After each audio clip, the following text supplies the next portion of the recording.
Chapter 13. They traveled on foot.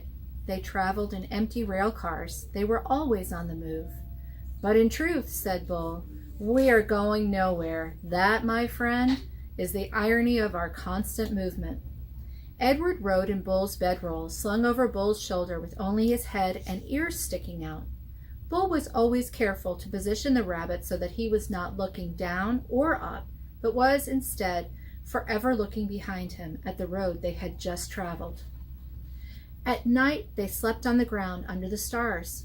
Lucy, after her initial disappointment about Edward being unfit for consumption, took a liking to him and slept curled up beside him. Sometimes she even rested her muzzle on his china stomach. And then the noises she made in her sleep, whimpering and growling and chuffing, resonated inside Edward's body. To his surprise, he began to feel a deep tenderness for the dog.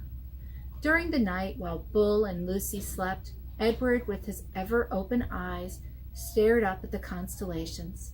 He said their names, and then he said the names of people who loved him.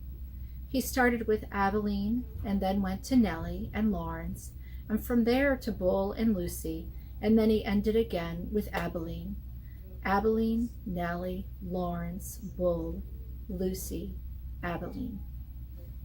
See, Edward told Pellegrina, I am not like the princess. I know about love. There were times, too, when Bull and Lucy gathered around a campfire with other tramps. Bull was a good storyteller and an even better singer. Sing for us, Bull, the men shouted. Bull sat with Lucy leaning against his leg, and Edward balanced on his right knee. And he sang from somewhere deep inside himself. Just as Edward could feel Lucy's whimpers and growls resonate through his body at night, he could also feel the deep, sad sound of Bull's songs move through him. Edward loved it when Bull sang. And he was grateful to Bull, too, for sensing that a dress was not the right kind of clothing for Edward. Malone, said Bull one night, it's not my desire to offend you or to comment negatively on your choice of garb, but I'm forced to tell you that you stick out like a sore thumb in that princess dress. And also, again, with no wish to offend you, the dress has seen better days. Nellie's beautiful dress had not fared well at all at the dump, or in its subsequent ramblings with Bull and Lucy. It was so torn and dirty and full of holes that it barely resembled a dress anymore. I have a solution, said Bull, and I hope it meets with your approval. He took his own knit stocking cap and cut a big hole in the top of it and two smaller holes on the side of it, and then he took off Edward's dress.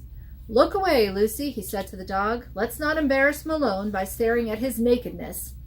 Bull slid the hat over Edward's head and pulled it down and poked his arms through the smaller holes.